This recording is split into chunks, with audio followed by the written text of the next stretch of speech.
Well, good evening, everyone, and welcome to the Brian Crombie Radio Hour on Saga 960. So, the real estate market supposedly is on fire. And so I wanted to check in with someone who I've ended up meeting, friend of a friend kind of a story, who's written a book on the real estate market and real estate. And it's really quite interesting. It's called The Girlfriend's Fabulous Guide to Real Estate, the Women's Manual to Buying, Owning, and Selling a Home. And the author I want to introduce you to is Christine Denty. Christine, how are you tonight? I'm great, Brian. How are you? Excellent. Thank you. So, tell me, why did you write a book on the Girlfriend's Fabulous Guide to Real Estate? Well, in my prior days, I was actually a financial planner and I was a stockbroker. So I found that back then, female investors invested differently than men. There was quite a difference because men were more into day trading, women were more the buy and hold type of investor. So fast forward, I get into real estate, and I was finding it was some of these nuances were quite similar with women and men buying and selling homes. I found that there was a parallel to the two. So I just felt that we needed to have some kind of a guide specifically for women who are looking for information on buying, owning, and selling their home. And I've called it the Girlfriend's Fabulous Guide because it's sort of the Carrie Bradshaw sort of dialogue with this book. It makes it a little more interesting, but as a woman, I find that sometimes, cut the BS, give me the info without all the frills, and basically this book is that. Fantastic. And the intro says that you wrote it when you went through a particular transition yourself. Yes. Talk about that. I was going through my second divorce, and I just found that, typically if you're going through a divorce, you're likely going to go through some kind of a real estate transaction of some sort. So I just felt that I myself would have wanted information like this. I'm also, seemingly a divorce expert, and I'm a realtor, so obviously no judging here whatsoever. So with all my experience that I've had, I felt it appropriate to write a woman's guide to real estate. And you say, my friends and family probably thought I was stupid for leaving him. What's that all about? Well, this day and age, even still, I find that if you're in a relationship that isn't working out and it's not working for you, sometimes people think, well, you have to stay in it because that's, the one way to have stability in life and security. I beg to differ. Sometimes you have to make these decisions in order to be stable and to be secure. So, you're always, when you're leaving someone that you've been with for quite some time, you're going to get everybody's opinion, whether or not it was a good idea or not. And sometimes it's hard to get the help that you need when you're going through this type of transition, especially when it comes to buying and selling homes and being, pre-divorce or post-divorce. There's a lot of judgmental people. So this is, one way of helping people that are maybe going through something, and it sometimes feels horrible, but I've got that experience that I can lend and no judgment whatsoever. The only downfall is that I wish my lawyer gave me air miles, my divorce lawyer, because I'll probably be going on a trip around the world or something. But, I'm chock full of experience to help people in this So the area. divorce cost you a little money is what you're saying. Oh, just a little. Yeah. I want to hear that. You got another interesting stat here in the opening part of your book. You say that single women account for twice as many homes to be purchased as single men. Why are single women buying homes and single men not? Because again, it's sort of that need for stability, security. A lot of times, women have that concern about, okay, I have my kids, and sometimes the woman is the one to have the kids most of the time as well.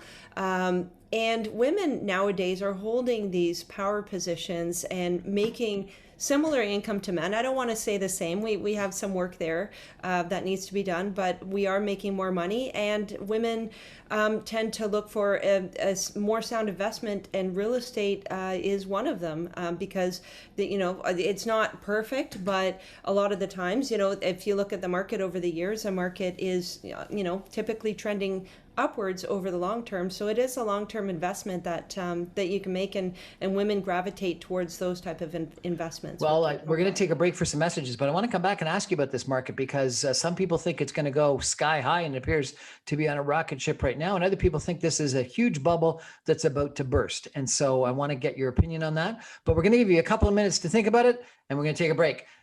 So everyone else come back in just a few minutes after messages with Christine Denty to hear about what she thinks about the current market in real estate. Stay with us. Well, we're back on the Brian Crombie Radio Hour on Saga 960, and we're chatting about an incredible, interesting book written by a friend of mine, Christine Denty, and it's called A Girlfriend's Fabulous Guide to Real Estate. Sounds kind of interesting. And it's the Women's Manual to Buying, Owning, and Selling a Home. Christine, you've been a real estate agent for how long? Over 11 years. And before that, you were a stockbroker. Yep. I was with Scotia McLeod. I was an investment advisor, and I was also with TD Waterhouse Financial Planning. So you got some experience in buying assets. So, you know, the stock market has gone up and gone down. Some people say real estate, and you just said, you know, it's always been long-term appreciation. But the real estate market has also gone down. What do you think? It appears to be like on fire right now. What is going on? Well, there's different schools of thought about why it's on fire and if the bubble's going to burst. So it's on fire because basically, okay, one admission, the Golden Horseshoe, we just seem to have been sort of like brainwashed into thinking it's okay to pay more for a home. We don't seem to have a problem with it. As realtors, home buyers, home sellers, we've sort of all allowed this to happen as well. To go into looking at a home and making an offer, we're all kind of like, oh, over ask. Oh, okay. We all sort of accept it. So the market has gone up because of that. But, with COVID too, a lot of people are moving.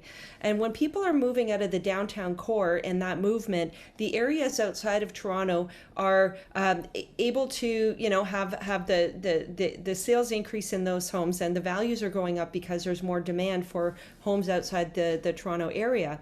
Now, whether or not the market's going to cool, I think naturally the market is going to cool without government assistance, and I'm definitely hoping that doesn't happen, because when the government interferes, big things happen, and the market tends to either plunge or go up even higher.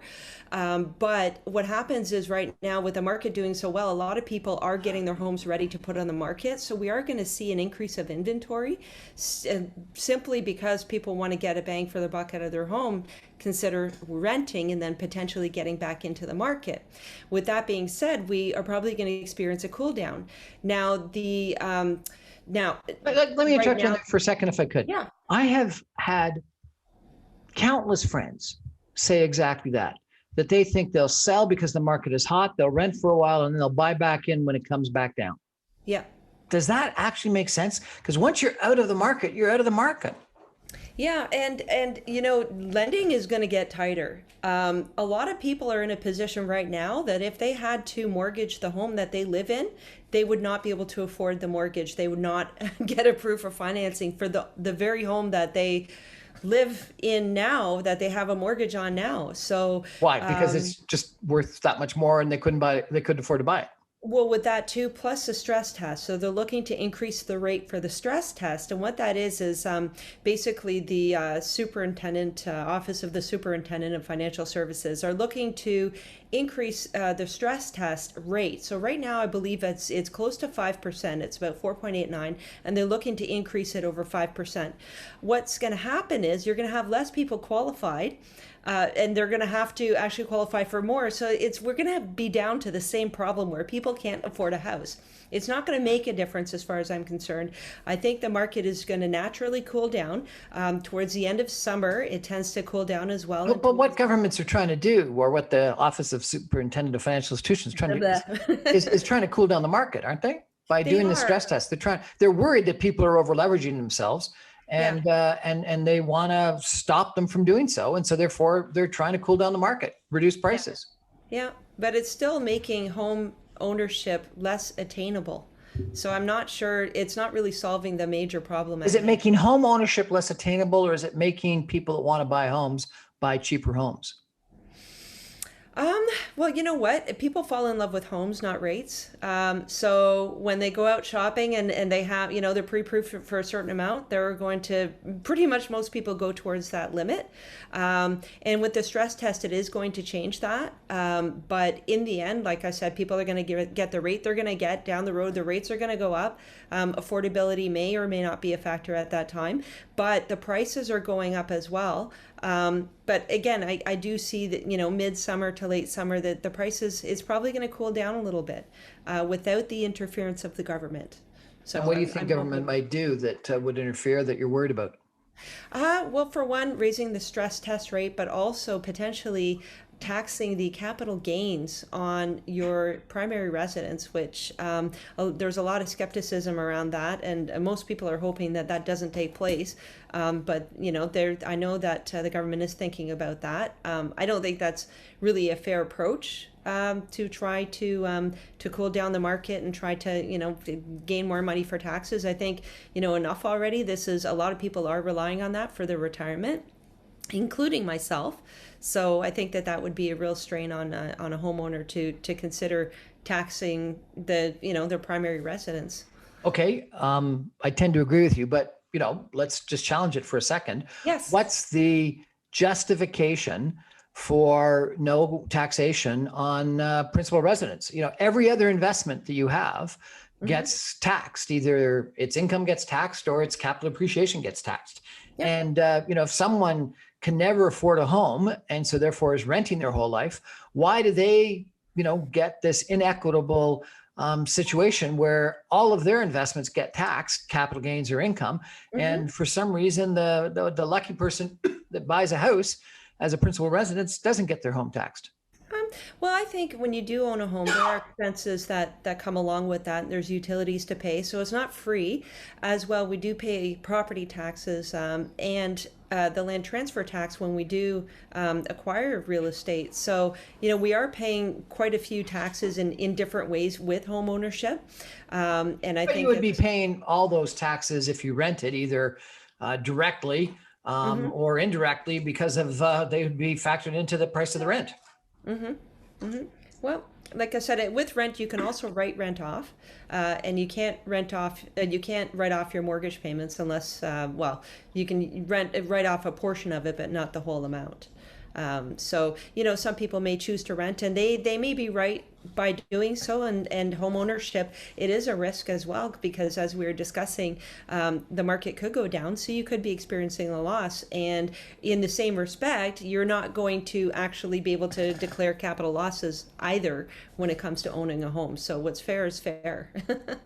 So in the United States, there is capital gains on tax on home ownership, and so it's interesting that our closest neighbor has the opposite tax strategy.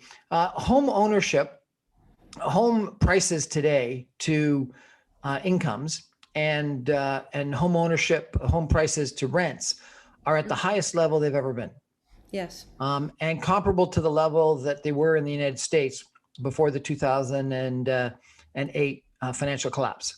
And obviously, we know that the U.S. Situation was fueled by subprime lending and all of that financial stuff.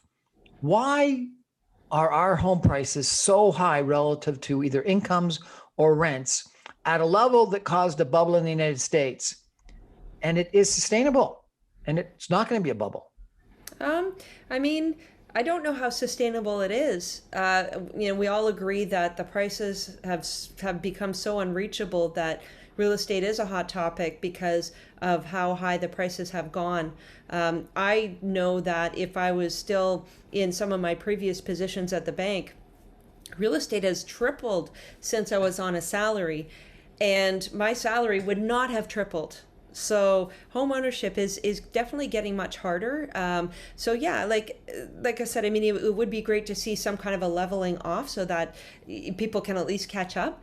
But yeah, home affordability has become definitely challenging. But at the same time, as the value goes up, your investment is going up with that, but also it could be going down. And again, that poses a whole new challenge.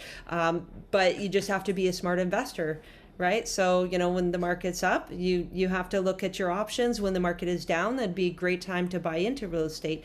The most important thing, I think, is that people are acquiring savings. They're if they're business for self, they are declaring some income so that down the road they are able to apply for financing and get a mortgage, because gone are the days where we could have stated income for business for self. We have to actually declare this stuff now, pay tax on our income. So I just think it's better preparedness, better savings, in order to be able to save for a down payment, at least try to get into the market. Because sometimes right now I find as consumers, we're great at spending money, we're great at looking great and showing off our new cars, but we're not really great at saving money. We're not, and we like to renovate our houses and buy new decor. So I think right now it's time to strap down, and it's time to try to save some money so that when you are finding yourself in a position to invest in real estate, then and it is an investment that you're able to participate in that. It's really So what are you telling your friends and clients today? Buy or sell? Right now, I would say it's to hold on. For buying, yes, I think right now the prices, and again, I don't have the future ahead of me. I don't have that sort of crystal ball, but these prices right now could still be lower. And especially if interest rates do go up, you're able to lock in a lower rate right now. And in the end, it comes down to your mortgage payment and the affordability of it. So rates are low right now. So in saying that, real estate is affordable. And if someone's going to wait till the market goes down, we could see that the rates go up. So I still think that real estate is a good investment. It is a primary residence anyways. You have to live somewhere. So I wouldn't, abstain from buying.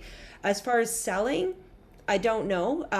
To sell, to rent and pocket cash and hope to get in at a lower.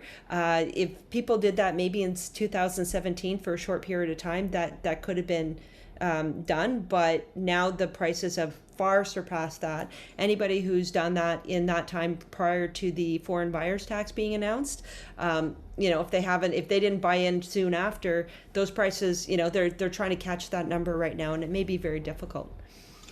It's a challenging decision. It's a strange market, and lots of people have commented about how it would appear to be at a high, at bubble territory, and there's so much demand with limited supply, and all these people that are bidding, over asking, and stuff like this.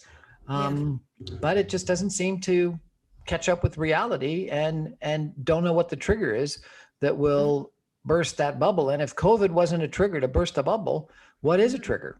Yeah, I don't know, because like I said, here in the Golden Horseshoe, we have accepted paying more than ask for real estate. It seems to be just something that we wear as buyers and agents. It's like, over asking. Okay, sure, let's offer over asking. It seems to be, the habit now, whereas prior to, the market really taking off, you could offer less than asking and you're probably going to get it as long as you weren't insulting the seller. Now it's unheard of.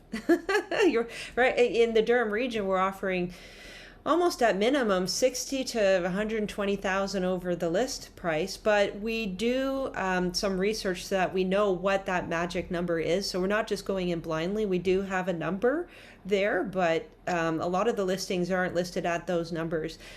If they're grossly underpriced, the seller is able to have a firm offer where they're waiving inspection, they're waiving proof of the condition on financing, and they're basically selling firm right on the spot, and that's desirable for the sellers.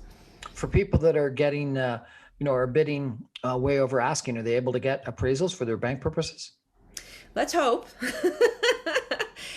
So if your appraisal is not matching what you've offered for the home, you will have to come up with the difference between what the bank is willing to finance. So that's based on what they evaluate the property to be, and what you're putting down. So you have to be ready and prepared.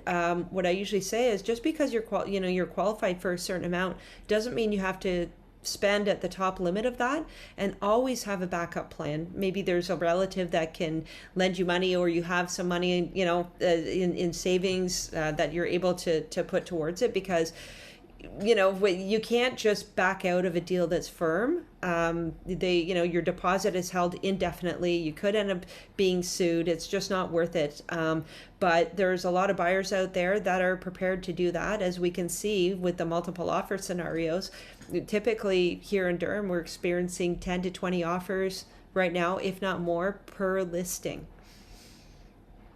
10 to 20 offers per listing. Yeah. Well, that would suggest a huge demand versus supply imbalance. Mm-hmm. Yeah, right now there is, but that could change, especially with sellers. Every time I drive by Miller Waste and I see a lineup of cars, people are doing renovations. They're getting their places ready to sell, usually when you see, as well with it being spring. But I do hear through the grapevine and see that a lot of people are doing some renovations right now quite aggressively in the hopes of potentially listing their home. So I think that a lot of people that were living in smaller places or condominiums downtown that no longer had to work at places downtown, and so therefore, they had the opportunity to move outside of a reasonable travel distance from their previous place of employment, because they were working from home, started thinking about growing their house establishment, going from a condo to a single family, or from a townhouse to a single family, or whatever. Mm-hmm. And at the same time, a lot of people that were, on the fence as to whether they would sell and move didn't really want to go out shopping during COVID. They didn't want to be looking at homes. And I wonder if that led to a strange supply, lack of supply, and a strange over demand, which has led to this heated up market. And if that's what happens, then what typically would happen is the reverse afterwards, that you'd have a whole bunch of people that were thinking about selling and not making a decision because they were worried about COVID, would all of a sudden see these high prices, would clean up their homes, would put their homes on market. And then at the same time, people have got vaccinated, they're going back to work some of the time. So therefore there's less demand. And then bang, you've got greater supply, less demand, and the market should go down. What am I missing there? Yeah, and that's why I don't think that there should be any change with the stress test or anything. I feel like the market is going to adjust itself, because it's not typical to have the over demand right now and little supply. It will change. Even 2 hours, 3 hours northeast of Durham they've experienced a 30% increase in prices from last year. So people are retiring, they're moving up north and east, or saying, you know what, I'm done. I mean, you can't go into the office anymore. People are taking early retirement, or even, like you said, they're working from home. So people are deciding, you know what, now is time to move. I can work from anywhere. I'd like to look out the window and see some trees and maybe some water or something like that. So a lot of people are moving to sort of their final home. And that's why we're experiencing the price increases even in the surrounding areas. It's pretty much the core is just moving outward right now. And the outward movement, it's those like towns and areas that are experiencing the increase in prices. We're talking to Christine Denty, who is a real estate agent in Durham region. She's written a book called The Girlfriend's Fabulous Guide to Real Estate: The Woman's Manual to Buying, Owning, and Selling a Home. We've been talking about the market. We're going to take a break and come back more. And we're going to go through some of the chapters in the book and some of the suggestions that Christine's got for us. Stay with us.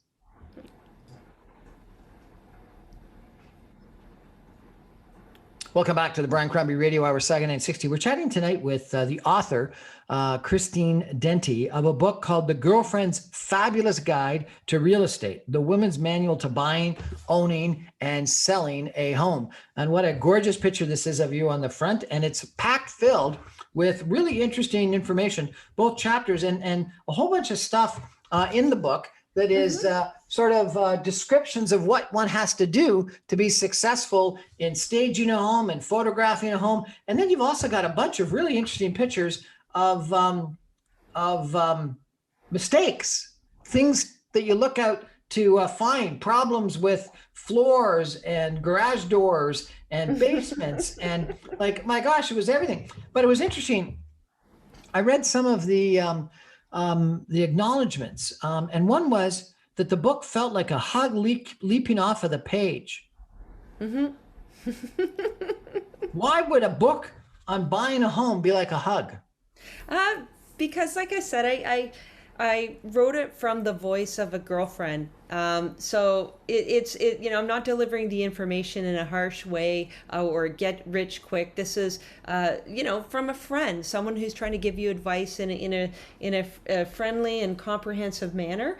And it's written in the first voice. So this is, if it were me, this is the way I'd want to be presented material, because it can be quite boring, not gonna lie, but when you're addressing it in a different way that's more interesting, sort of like your neighbor friends talking over the fence, but they actually know what they're talking about, that's sort of the voice of the book, and how I'm, the approach that I take with the material in the book. What motivated you to write it? I actually had something quite similar to this actually already prepared for my clients. So I had a buyer's edition, I had a seller's edition, homeowner's edition, just something that I had PDF format, and I kept adding to it and adding to it. And I found that I would give this material and someone said, hey, my friend's thinking about it, can you pass this on, and pass it on. So I actually had a lot of this already written for my clients, and they, I got a lot of good feedback from it. So I thought, now's time. And especially, as I said, because I didn't really find that there was a book like this out in the market.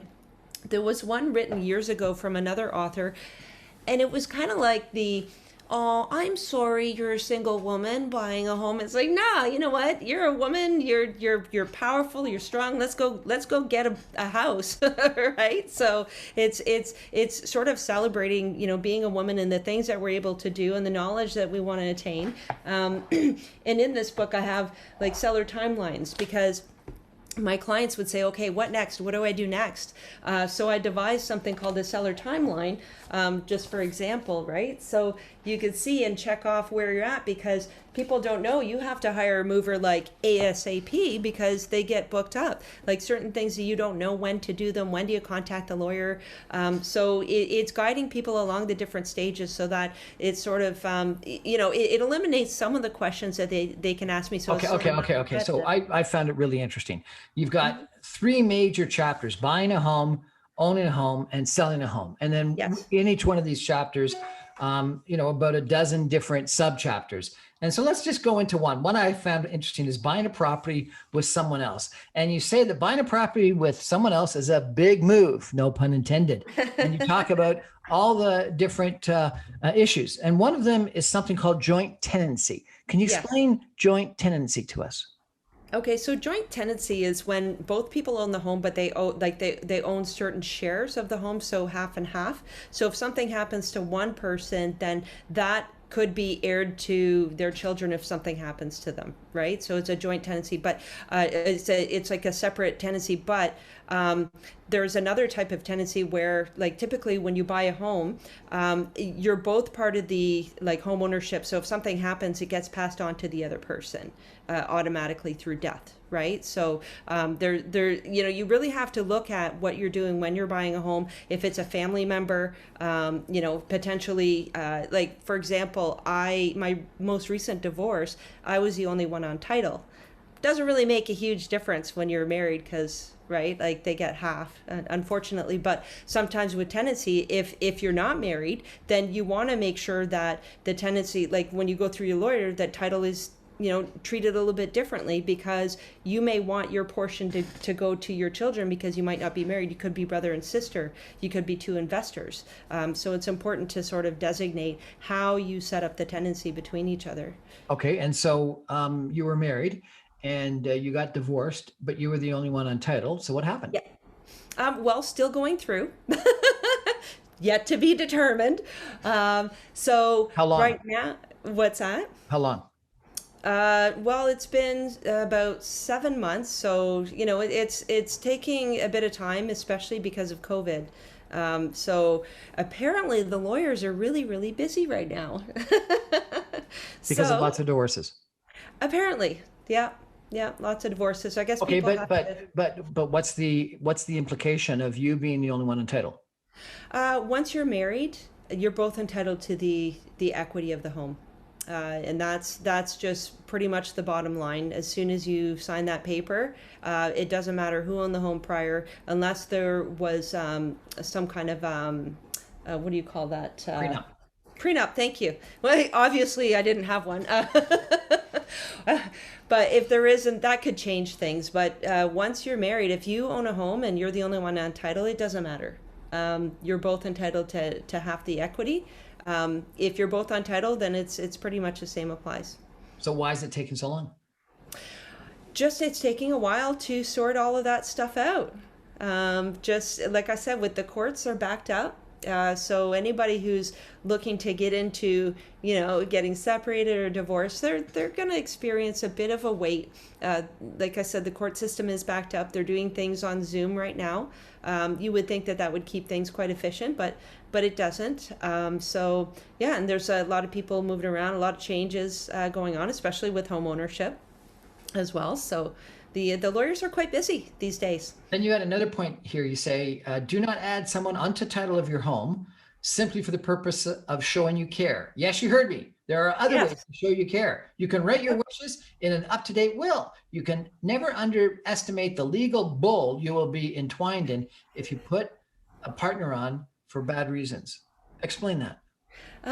Sometimes I have a past friend that they were engaged, and the pressure was on. He was putting pressure on her to add him on title, and they were successful in doing so. Part of the reason was they wanted to leverage financing to do some renovations and adding that second income. But she ended up in the end he was on title maybe about 7 months, Brian. And guess what? When they split, she had to give him $75,000, and that was half the equity that she had that she worked for. So That's that because she was put him on title. because she put him on title. Yeah, tough pill to swallow. Tough pill to swallow. Then you've got a whole section on owning a home, and you've got a chapter on taxation and write-offs. Tell us a little bit about that. And I'm interested in it because historically there's been a limit on how much of a home you can deduct for business purposes, but that was when we were all traveling around and working normal. Now, what's happening now when we're working out of our home offices 24/7? Well, I mean, what they do typically is they look at a percentage of your home that you're using. And as far as I know, that hasn't changed. There could be some allowances that, corporations are making or organizations are making because you have to, you have issues like printer paper and whatnot. But I think overall, people are saving money more so by working from home. So there hasn't been really much lent as far as being able to write that much more off that I'm aware of. I think that's completely unfair. The percentage, I've got two adult children that live with me, and they're working from home. It's like our whole house is turned into to an office building. Yeah, yeah. Yep, same with mine, and I have kids in high school. I think we should be able to write off a far larger, substantial amount of the home against our taxation. Only downfall if we do that, the government then is going to want to, tax that space when we go to sell it as well. They're going to find something. I mean, we know it's coming, so we might just want to keep quiet about that. We'll just leave that on the down low. So then you talk about some of the typical rules on writing off expenses. You talk about a landscaper can write off the garage. Yeah, because they're storing their equipment in that garage. Yeah. So but a hairdresser can't.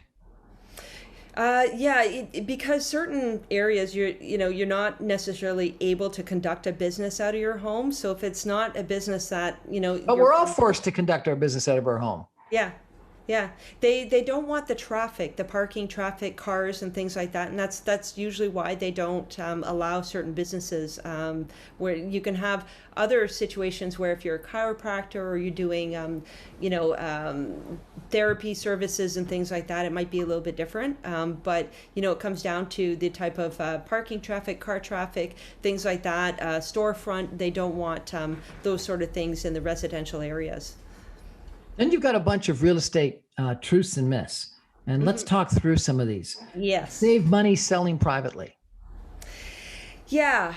So, I mean, obviously, this comes up quite a bit, especially with this kind of a market. But when you just put a for sale by owner sign on the property, it's not hitting MLS, and 99.99999% of buyers on Realtor.ca looking for houses, or they have an agent helping them look for houses. So those houses that are privately listed are not going to hit their radar. So you're missing 99% of the market by not being on MLS or being searchable through Realtor.ca. So that's going to result in less buyers, but at the same time, so what we do as realtors to sort of grab that similar market to a sign on the lawn, we'll put a coming soon sign on a property. And what I do is I talk with my sellers and say, listen, if we get a buyer that wants to make an offer prior to hitting the market, let's look at that. And then we're engaging in a very similar market to someone who's for sale by owner. And in some cases, they may not have an agent on the other side. So the seller's able to save a few bucks as well by selling it prior to listing it on MLS. It doesn't happen a whole ton, but it does happen. Yeah, we can take advantage. Then you've got two that I'm going to read. Overprice your home so that the buyers feel like they're getting a deal when you offer to accept less for it, versus underprice a purchase so the sellers will think their home is worth less. Yeah. So overpricing. So what happens is, let's say you have buyers looking at houses in the $700,000 range. So they're going to look at all kinds of houses. Let's say they're looking all prestigious and whatever. But let's say your house is worth maybe $650,000. You're putting it up in the $700,000 range. That's what you listed at. Yours isn't going to show as well as those other houses that are priced correctly. So you're basically helping to sell the other houses. And as far as offering much less as a buyer to make the seller think it's worth less, well, you could find yourself in a situation where the seller's so insulted they won't even look at your offer. So that happens as well. And also the seller might think, you know what, you're not qualified for this home at this price, so we may find that taking you on as a buyer, even if we can bring you up to our price, might be a bit of a risk. So typically we try not to insult sellers, and like I said, with this market right now, very rarely are we making any offers that are less than asking. Typically it's going to be over asking right now because everybody's kind of underpricing their listings during this time. You can knock the price down after a home inspection. Yeah, no. So typically with a home inspection, they do have to validate if there's any major deficiencies. But typically, no, that's not something you want to get into is knocking prices down. If the roof is an absolute mess and it's justified, sure, you can, and we have a replacement value of a roof, and it's much less than the seller having to put the house back on the market trying to get another buyer again. So a lot of times, if there are some minor adjustments, $5K, $10K, a lot of times we do seriously look at them.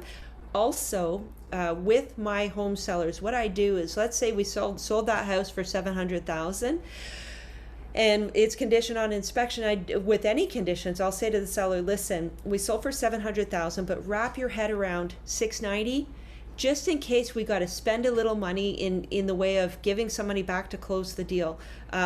We have to have that outlook because we don't want to put the house back on the market again. We don't want to get insulted every time someone says, hey, you know what? Think we have a mold in the attic or something like that, or major plumbing issues.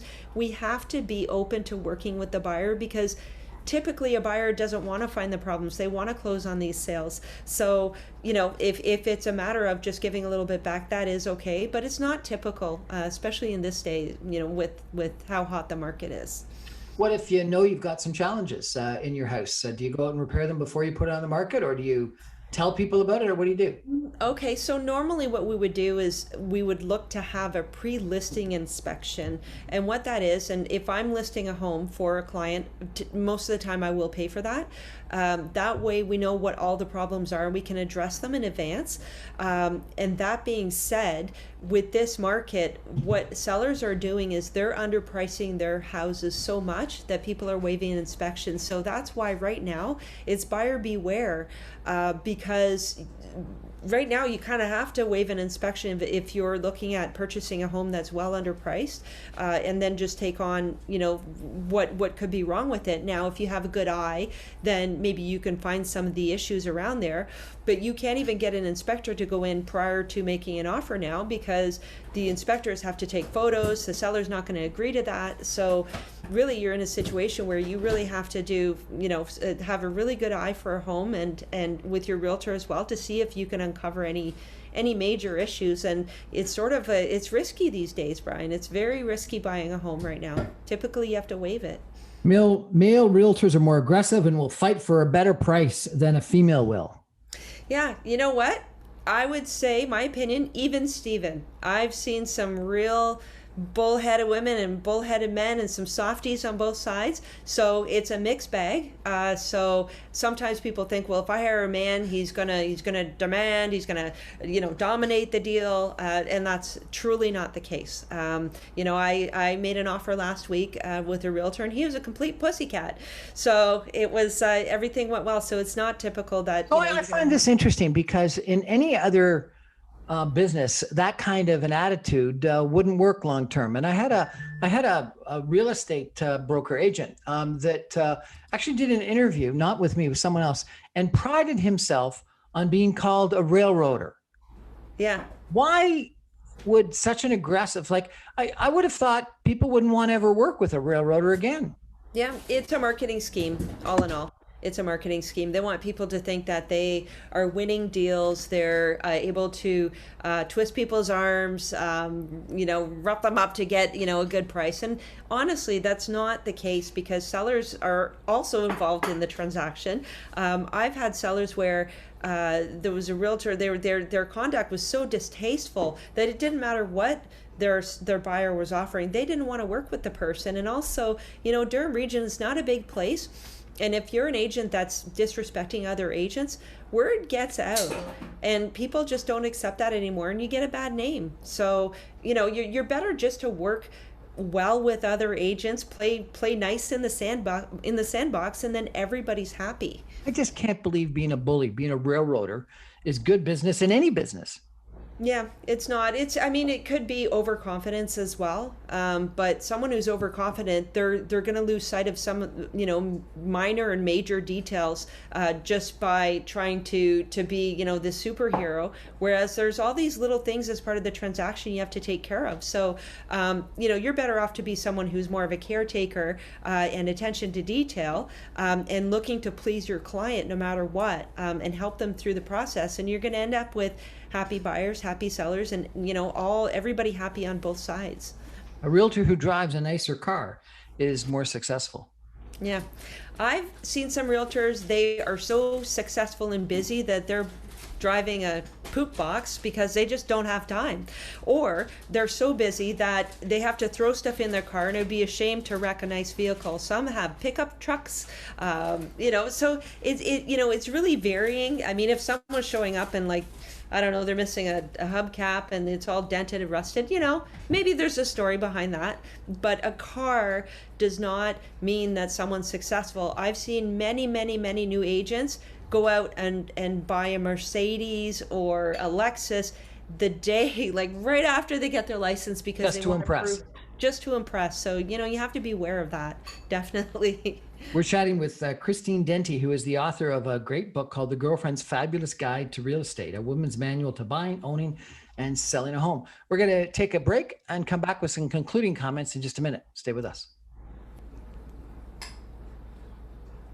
Welcome back to the Brian Crombie Radio Hour, second and 60. We're chatting tonight with Christine Denty. She's the author of a book, The Girlfriend's Fabulous Guide to Real Estate. She's a real estate agent, and she says she's an expert at divorce. Next week, she's going to be on the dish on divorce. And you said that you, because you have, I guess, your two divorces and a whole bunch of people that you probably end up dealing with as real estate agents that are buying or selling homes via divorce. You've got some experience in that regard. So what recommendations do you have for us, Christine, on divorce? Well, for one, number one, try not to get divorced if you can help it. A whole lot of counseling is much cheaper than these divorce lawyers. My goodness. So if you can avoid that, that's fantastic. But in saying that, you know what? It's all about sort of lining up your eggs. So one thing I'm noticing is there's an awful lot of paperwork when it comes to divorce. So, I would say try to keep track of like your tax assessments and all that kind of stuff. Keep your paperwork in check. Don't ever think that something is not going to get noticed in a bank account. I mean, I'm doing some major forensics through my bank account, and I'm like, oh my goodness, the shocking things that I just had no idea was going on this whole time. So I would say, really be on top of your finances. Prior to going through a divorce and even after. Like I said, the paperwork is unbelievable, and everything gets uncovered through a divorce. So you have to have a tough skin, have a good therapist, have a really good lawyer.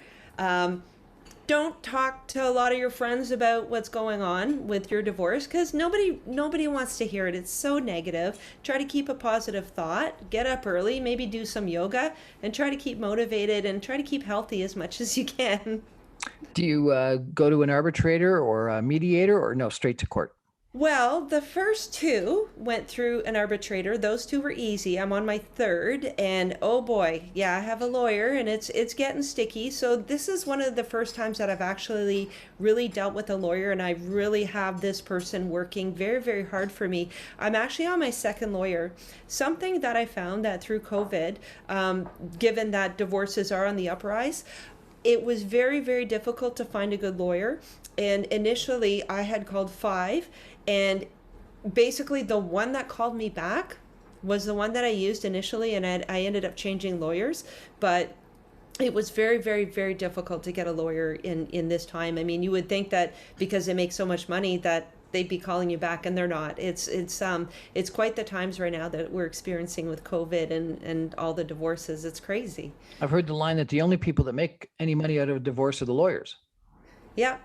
That could be true. It just depends on what interest you're looking to protect. And like I said, it's always good to cross your T's, dot your I's, uncover everything that you can, pull up all your paperwork. I mean, I've had to order bank history for years, Brian, and stuff that I never thought I needed. I've had to pay the bank $300 just to get some history going back 3 years on a credit card, like ridiculous things that you never would think of. But in saying that, if I knew someone was looking to get divorced, I would say start collecting your paperwork now, from the time that you from the time you got married or started living together up until the current date. You need all that paperwork, all the account history, everything.